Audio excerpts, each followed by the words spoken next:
Hello viewers, thank you for joining me. I'm John Ford, the training manager here at ROBUS Lighting. Today we have the Ohio range of polycarbonate, UV stabilised and IP54 luminaires to look at. These circular and oval products have been designed for installing on either wall or ceilings.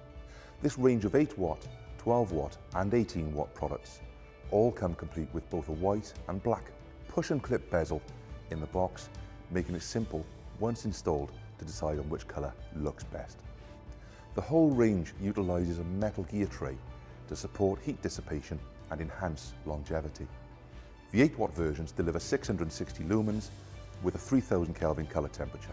The larger 12 watt family are available in 3000 Kelvin, 4000 Kelvin, along with a CCT3 version that, in addition to the 3 and 4000 Kelvin, adds 5000 Kelvin and delivers up to 1220 lumens.